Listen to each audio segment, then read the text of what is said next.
Hello everyone, welcome to my channel Agri Vision में आपका हार्दिक स्वागत है, अभिनंदन है। आज हम लोग, जैसा कि पता है, हम लोग जो यूथ पब्लिकेशन की बुक है उस बुक का सॉल्यूशन कर रहे हैं। तो आज लेक्चर नंबर हमारा 3 है और इसमें हम लोगों ने पहले 2 लेक्चर एग्रोनॉमी के कर लिए हैं। इसी प्रकार से 2 से 3 लेक्चर सोल साइंस करेंगे। आपको वहाँ पे फुल प्लेलिस्ट बनी हुई जहाँ पे आप लोग देख सकते हैं अगर आपका कोई बाई चांस कोई लेक्चर छूट जाता है। और कोशिश करेंगे आप लोगों के पेपर तक पूरी यूथ पब्लिकेशन बुक का सोल्यूशन कराया जाए। चलते हम लोग क्लास की और बहुत ही अच्छे तरीके से क्लास को करेंगे। बहुत ही क्लास को करने में मजा आएगा। तो मृदा निर्माण, जल के प्रकार, पीएच, जल और मृदा के भौतिक गुण। तो सबसे पहले फर्स्ट नंबर पर हमारा क्वेश्चन आता है कि मृदा बनी होती है। तो मृदा किससे बनी जाती है? जल, ठोस और गैस तीनों से बनी होती है।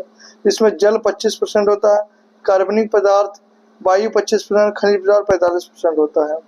अगला क्वेश्चन है, क्रांतिक मृदा परीक्षण का स्तर प्रस्ताव ने दिया था। मतलब क्रांतिक जो soil test, critical soil testing approach किसने दी थी? तो क्वेश्चन है, क्रिटिकल जो सोयल टेस्टिंग अप्रोच किसने दिए थे? केट एंड नेल्सन ने दी थी। किसने दी थी? केट एंड नेल्सन ने दी थी। ठीक, इन्होंने क्या बताया था? इन्होंने बताया था कि क्रांतिक मृदा परीक्षण स्तर प्रस्ताव को केट और नेल्सन ने 1995 में दिया।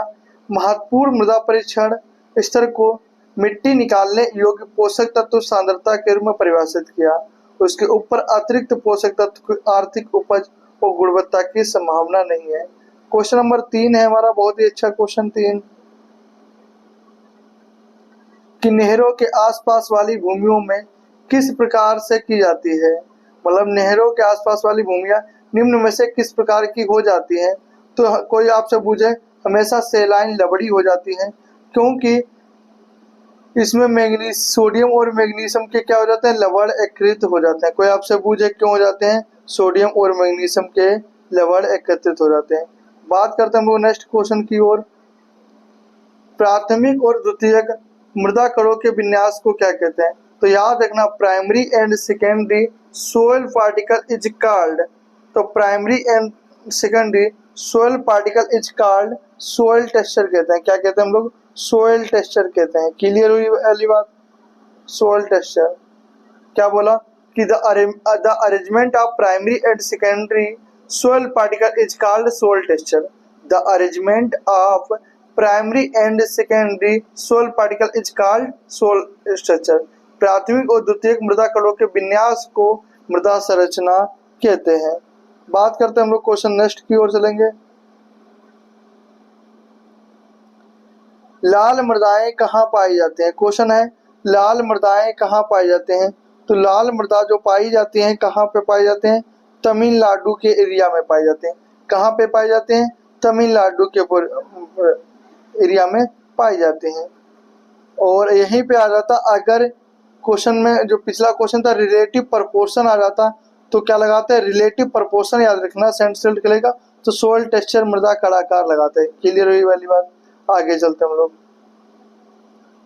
तो तंबाकू के तमिलनाडु के बड़े भूभाग में लाल मिट्टी पाई जाती है। तमिलनाडु के अतिरिक्त लाल मृदा कर्नाटक, गोवा, दमन द्वीप, दक्षिण पूर्व महाराष्ट्र और आंध्र प्रदेश में पाई जाती है।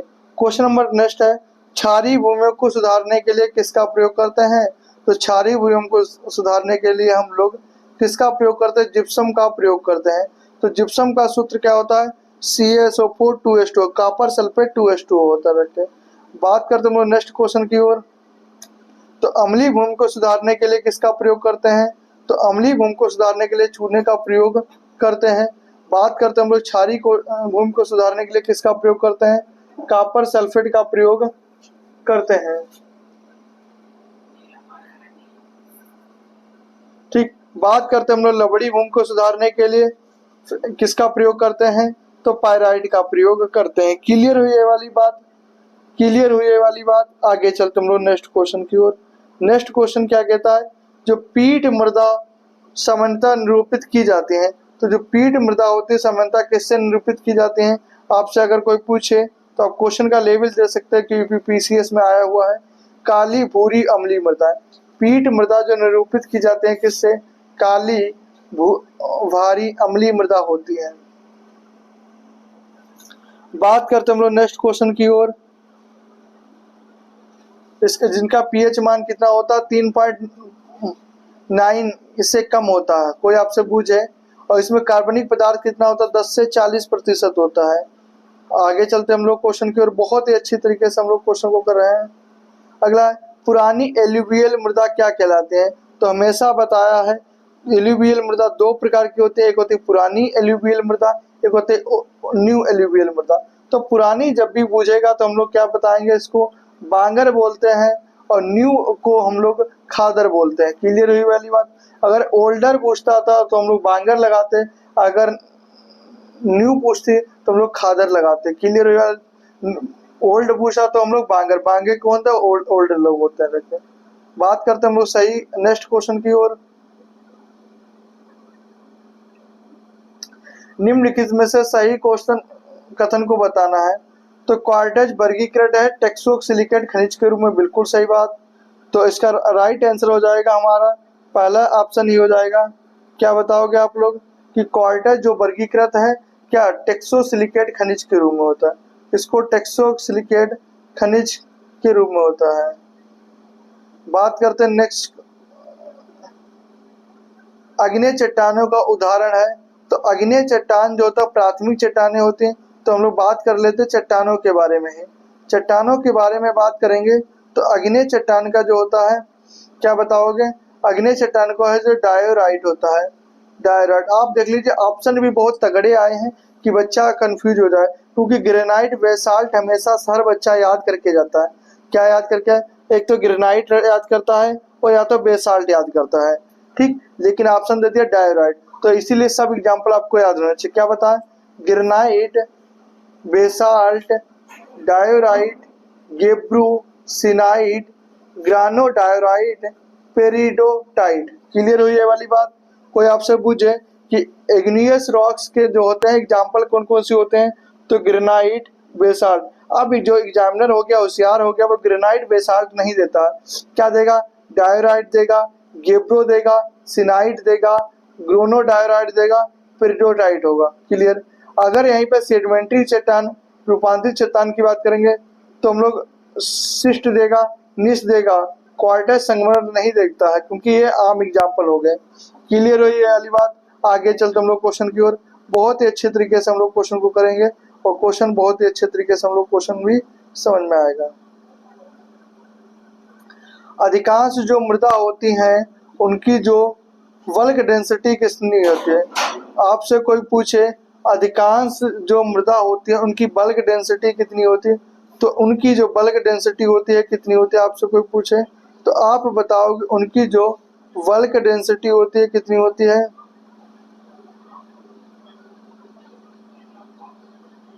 क्लियर है वाली बात। 1.02 से 1.8 1.80। क्लियर है वाली बात कि अधिकांश जो होती हैं उसकी कितनी होती है 1.02 से 1.80। ठीक। आगे चलते हम लोग क्वेश्चन की ओर। बहुत ही अच्छे तरीके से हम लोग क्वेश्चन करेंगे। और जो अधिकतर 1.33 भी होती है, कितनी होती है 1.33 भी होती है। जो सोइल प्रोफाइल के नीचे की ओर पाए जाने वाले बल्क डेंसिटी बढ़ता है। कोई आपसे पूछे सोइल प्रोफाइल के नीचे की ओर जाने पर बल्क डेंसिटी क्या होती है, तो आप क्या बताओगे, बढ़ती है। ठीक। और क्योंकि कार्बनिक पदार्थ की मात्रा क्या होती है, नीचे घटती है। बात करते हैं हम लोग नेक्स्ट क्वेश्चन की ओर। बहुत ही अच्छे तरीके से मृदा की अनिहर्त मतलब inherent capacity of soil to supply essential plant nutrients called, क्या कहलाता है? तो इसकी बात करेंगे हम लोग नेक्स्ट क्वेश्चन की ओर। क्या कहलाता है, आपसे कोई पूछे तो आप बताओगे क्या कहलाता है? इसका ऑप्शन नंबर हो जाएगा हमारा बी, सोइल फर्टिलिटी कहलाता है।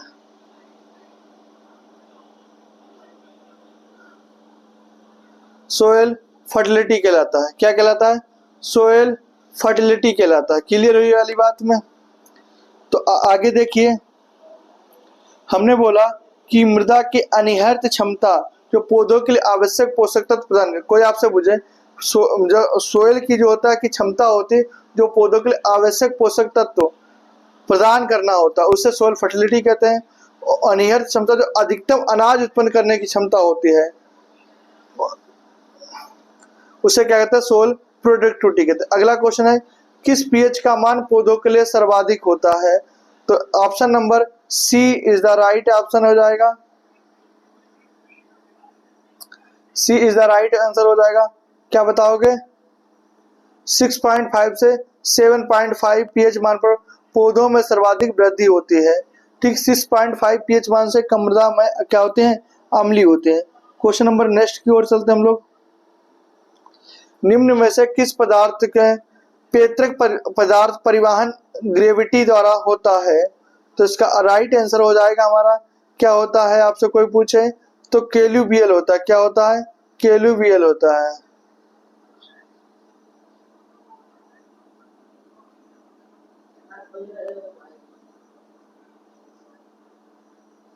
क्लियर हुई वाली बात? क्या होता है? केल्यूबियल होता है।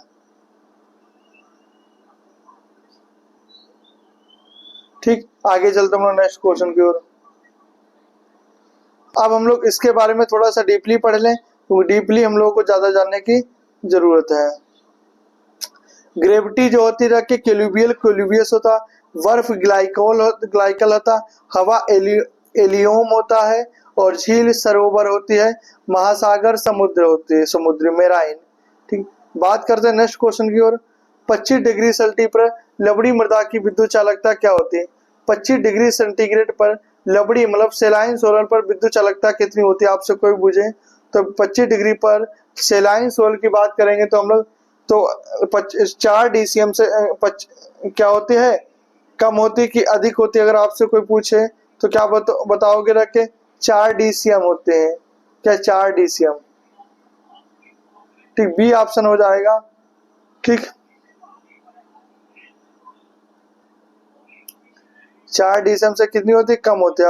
आपसे कोई पूछे 4 डीसीएम से कम होती है। सेलाइन सोल की बात करेंगे। बात करते हैं लोग नेक्स्ट चैप्टर की। मृदा उर्वरता का ह्रास होता है, तो मृदा उर्वरता का अगर ह्रास की बात करेंगे तो हम लोग किससे होता है? लगातार फसलों को उगाने से होता है। और सोल फर्टिलिटी लॉस किससे होते? लगातार, तो जिससे पोषक तत्व क्या होते हो जाते हैं कि उनकी क्षमता जो होती है कम हो जाती है सोल की। इसी के लिए हम लोगों को इस समस्या को बचाने के लिए बीच में दलहनी हरी खाद सनई ढेंचा की खेती करनी चाहिए, जिससे ऑर्गेनिक कार्बन की मात्रा क्या होती है और बढ़ जाती है। बात करते हैं हम लोग मृदा में सिलिका की मात्रा औसत प्रतिशत कितनी होती है? तो मृदा में जो सिलिका की मात्रा होती है आपसे कोई पूछे तो कितनी होती है? 27% होती है। कितनी होती है? 27%। और माइका मृदा में औसतन 10% पाया जाता है। कितनी माइका मृदा में औसतन कितने परसेंट? 10% पाए जाते हैं। बात करते हैं हम लोग नेक्स्ट क्वेश्चन की ओर। मृदा निर्माण के निष्क्रिय कारकों में शामिल किया जाता है, तो जो पेरेंट मटेरियल होता है कैसा होता है? निष्क्रिय होते हैं। पेरेंट मटेरियल की बात करेंगे कैसे होते हैं? निष्क्रिय होते हैं। अब कौन कौन से पैसिव फैक्टर होते हैं, कौन कौन से एक्टिव फैक्टर होते हैं, उनकी बात कर लेंगे हम लोग। तो बात करेंगे दोनों फैक्टर की बात, तो यहाँ से क्वेश्चन हर बार आते हैं। तो पैसिव फैक्टर बात करेंगे तो हम लोग पैतृक पदार्थ, टोपोग्राफी, रिलीफ, इसी को बोलते हैं। क्या बोला? आपसे कोई पूछे पैसिव फैक्टर कौन कौन से होते हैं? पैतृक पदार्थ और टोपोग्राफी। क्या बोला? पैतृक पदार्थ और टोपोग्राफी। भाई बात करेंगे हम लोग क्या एक्टिव फैक्टर? क्लाइमेट और जीव हो जाएंगे। क्या बोला? क्लाइमेट और जीव हो जाएंगे। चलते हम लोग नेक्स्ट क्वेश्चन की ओर। मृदा संरक्षण की सस्य विधियां कितने प्रतिशत तक प्रभावी होती हैं? तो कितने प्रतिशत तक प्रभावी होती हैं? अगर आपसे कोई क्वेश्चन पूछे तो 2% तक प्रभावी होती हैं। और सीढ़ी नुमा खेती के लिए 16 से 33% तक प्रभावी होते हैं, सीढ़ी नुमा के लिए। ठीक, नेक्स्ट क्वेश्चन की ओर चलते हैं हम लोग। जल संरक्षण की कौन सी विधि मृदा उर्वरता क्षरण के नाम से जानी जाती है? मृदा उर्वरता क्षरण के नाम से जानी जाती है। तो आप क्या बताओगे? सीट जो इरोजन होता है, सीट इरोजन होता है, इसमें मृदा उर्वरता क्षरण के नाम से आता है, क्योंकि इसमें सीट में क्या ऊपर की पतली परत उड़ जाती है। इस चरण में किसान की मौत की संज्ञा के नाम से भी जाना जाता है। परंतु आयोग विकल्प बी को सही माना गया है। आयोग जो है स्प्लेश इरोजन को सही माना, आप याद रखना, लेकिन जो सीट इरोजन होता है वो सही है, लेकिन आयोग ने इस विकल्प को हम लोग क्या स्प्लेश इरोजन को सही माना गया। ठीक, बात करते हैं मृदा का लाल रंग किसके कारण होता है, तो हेमेटाइट के कारण होता है। किसके कारण, हेमेटाइट के कारण होता है, क्योंकि उसमें लोह के ऑक्साइड के कारण होता है। मृदा का काला रंग स्लेटी रंग जैव पदार्थ की अधिकता के कारण होता है, और मृदा का भूरा रंग सफेद रंग सिलिका चूना और अन्य लक्षणों के कारण होता है। बात करते हैं नेक्स्ट क्वेश्चन के लिए सूक्ष्म जैविक क्रियाओं के माध्यम से उपलब्ध पोषक तत्व के रूप में अन्य उपलब्ध पोषक तत्व को बदलने की क्रिया क्या कहलाती है। बहुत अच्छा क्वेश्चन है। तो क्या बोलता है हम लोग, निच्छालन, मतलब इमोबिलाइजेशन कहते हैं। इमोबिलाइजेशन क्या होती है, यह एक क्रिया होती है जिसमें इमोबिलाइजेशन में अगर आप बुझेंगे तो ऑर्गेनिक मैटर का इनऑर्गेनिक मैटर में बदलना इमोबिलाइजेशन कहलाता है। और इम्यूलाइजेशन अगर आपसे कोई पूछेगा, मिनिराइलाइजेशन पूछेगा, तो इनऑर्गेनिक मैटर को ऑर्गेनिक मैटर में बदलना मिनरलाइजेशन कहलाता है।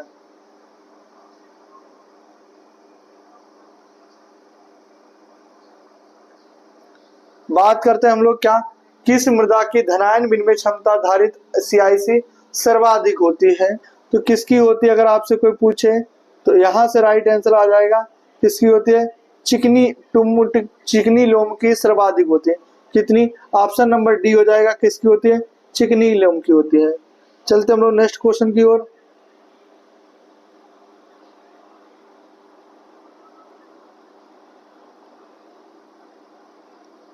क्वेश्चन नंबर नेक्स्ट है, मृदा और पादप पृष्ठ से जल की कुल हानि क्या कहलाती है। तो जल की कुल हानि को बोलेंगे तो हम लोग इवो ट्रांसपोर्टेशन, मतलब बाष्पन और बाष्पोत्सर्जन दोनों कहलाती है। ठीक, इवो ट्रांसपोर्टेशन कहलाती है, मतलब मृदा द्वारा और पादप पृष्ठ द्वारा, मतलब पौधे के भाग के द्वारा भी होता है। ठीक, नेक्स्ट क्वेश्चन की ओर चलते हैं हम लोग। अब आते हैं कि लाइसोमीटर, सोलोमीटर, USB ओपन इवोपोमीटर होता है। ठीक, बात करते हैं मृदा का पपड़ी जमने में एक समस्या होती है। तो पपड़ी जमने में एक समस्या होती है, क्या होती है, वर्टी अल्फीसाल, क्योंकि अल्फीसाल गढ़ में अम्लीय मृदा रखी जाती है, ये लगातार नदियों के किनारे और जंगलों में मिलती है। मृदाओं में कुल 12% गढ़ विभाजित होता है।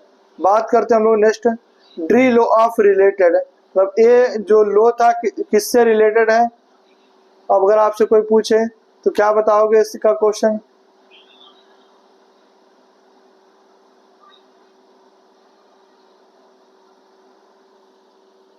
तो इसका राइट आंसर हो जाएगा क्वेश्चन नंबर 26 का, कि flow a liquid thought for porous medium.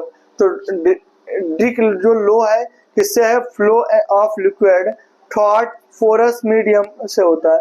अब इसके बारे में हम लोग थोड़ा सा जानने की कोशिश करेंगे। जो Darcy law is related to flow of liquid thought porous medium, मृदा के इकाई क्रॉस सेक्शन से जलवायु की मात्रा हाइड्रोलिक हेड से ग्रेडियंट के समानुपाती होता है। इस नियम का यह पता लगाता है कि जल की चालकता कंडक्टिविटी मृदा में उपस्थित रंध्राकाश पर निर्भर नहीं करता है। बात करते हैं हम लोग थर्ड नेक्स्ट क्वेश्चन के लिए, पौधों को पर्याप्त और अप्रयुक्त अनुपात में पोषक तत्व की आपूर्ति करने की मृदा की अहमियत क्या कहलाती है। तो आपसे कोई पूछे तो हमने बताया सोइल फर्टिलिटी कहलाती है। क्या कहलाती है, सोइल फर्टिलिटी कहलाती है। क्या, सोइल फर्टिलिटी कहलाती है। ठीक, आगे चलते हम लोग, भारी मशीनरीकरण के प्रयोग द्वारा मृदा दाढ़ता बढ़ती है। तो भारी मशीनरीकरण के प्रयोग से द्वारा क्या बढ़ती है, तो आपसे कोई पूछे तो आप बताओगे right answer, increase of soil. ठीक, मृदा अपर्दनीयता को बढ़ाता है।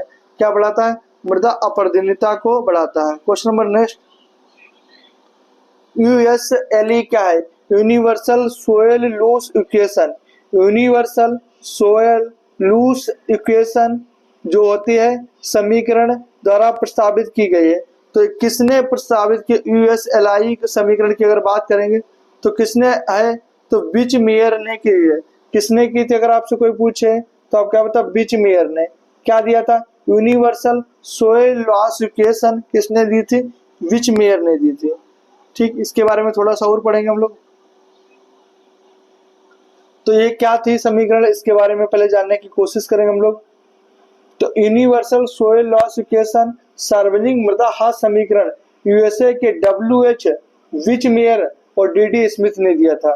तो आपसे कोई पूछे ईएसएलआई क्या है, यूनिवर्सल सोयल लॉस इक्वेशन किसने दी थी, विच मेयर और डीडी स्मिथ ने दिया। यह समीकरण बहुत से देशों में संरक्षण के कार्य में प्रयोग की जाती है। बात करते क्या होती है, आर बराबर आर के L S P L S के पी।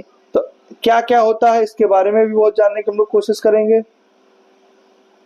आर क्या होता है, compound loss of soil. A होता compounded loss of soil. R होता है रेनफेल या रन ऑफ। ठीक, के होता है सोयल लेंथ फैक्टर। एस होता स्लोप स्टेपनेस फैक्टर। सी होता कवर मैनेजमेंट फैक्टर और पी होता सपोर्टिंग प्रैक्टिस फैक्टर होता है। बात करते हैं लास्ट क्वेश्चन की, एक चैप्टर हम लोग 30 क्वेश्चन के लिए छोटी छोटी वीडियो के अंदर डिस्कस करेंगे, जिससे आप लोगों को दिक्कत ना हो पढ़ने में। जैव उद्दीपकों के मुख्य 4 समूहों में से कौन से जैविक और अजैविक दबावों से रक्षा होती है, तो इस कौन से होती है, B option is the right answer हो जाएगा। इसका क्या बताओगे आप लोग, अमीनो अम्ल और प्रोटीन हाइड्रोलाइसिस होता है। ठीक, अगर आप लोगों को क्लास अच्छी लगी तो क्लास को लाइक करें, शेयर करें, और डेली डेली आप लोगों की कम से कम 2 या 3 लेक्चर आपको ग्रुप में मिलते रहेंगे। ओके, थैंक यू, जय हिंद, जवाहर, वंदे मातरम।